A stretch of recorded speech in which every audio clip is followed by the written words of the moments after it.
السلام عليكم kusoo dhawaada shirkadda askun.com waxaan rabaa inaan ka jawaabo 5 su'aalood oo macaamiisheenu ay aad inoo soo weydiiyaan. Su'aasha koobaad aan ku hormaro maxaad u bedesheen magaciina hore ee Gorgor Agency 2013 waxaan shaqada ku bilaabnay magaca Gorgor Agency laakiin 2016 waxaan go'aansan ku bedelno magaca askuni.com laakiin waxaan si toos ah u bedelnay 2018 dhamaadkeedii oo aan si toos ah uga soo guurnay magaceena hore ee Gorgor sababta ugu weyn ee aan magaca u bedelnayna waa in aan sameeyno magac dhammaan ardayda ajaanibta ay wada fahmayaan. Haddii aan u gudbo su'aasha labaad oo ah maxaad adeegyo u qabataan macaamiisha macaamiishana waxaan u qabanaa adeegyo fara badan oo ay ka mid tahay la talin waxbarasho oo ah one-on-one consultation oo xagga waxbarashada ah aan siino free consultation iyo sidoo kale waxaan sameeynaa in ardayga loo soo saaro jaamacadda in ardayga laga caawiyo fiisaha in ardayga laga caawiyo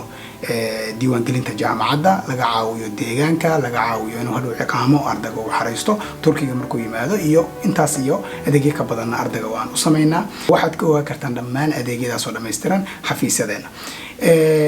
Su'aasha saddexaad ardayda lacag adeeg ama khidmad ah ma ka qaadaan lacagta adeegan laba kala saarno jaamacadaha private-ka iyo jaamacadaha dawladda. Jaamacadaha private-ka maadaama aan nahay shirkad official ah oo 100% heshiis kula jirta jaamacadaha ardayda wax lacag ah kama qaadno ha ahaato lacag application ama ha ahaato lacag khidmad labada midkood ardayda kama qaadno laakiin ardayda jaamacadaha dawladda xareysanayo of course waxa jirta lacag khidmad ah oo laga qaado lacagtaas inta ay leeg tahay iyo adeegyada ardayga loo qabanayana waxaad ka ogaan kartiin xafiisadeena. Su'aasha afaraad xareynta jaamacadaha Turkiga hadda ma furan tahay jawaabtu waa hadda waa furan tahay hadii aan leeyahay jaamacadaha dawladda iyo hadii aan leeyahay jaamacadaha private-kaba xareynta jaamacadaha Turkiga hadda waa furan yihiin oo ardayga diyaar ah waa loo xarey karaa waana laga caawin karaa in uu aqbalaadiisa si degdeg ah ku helo.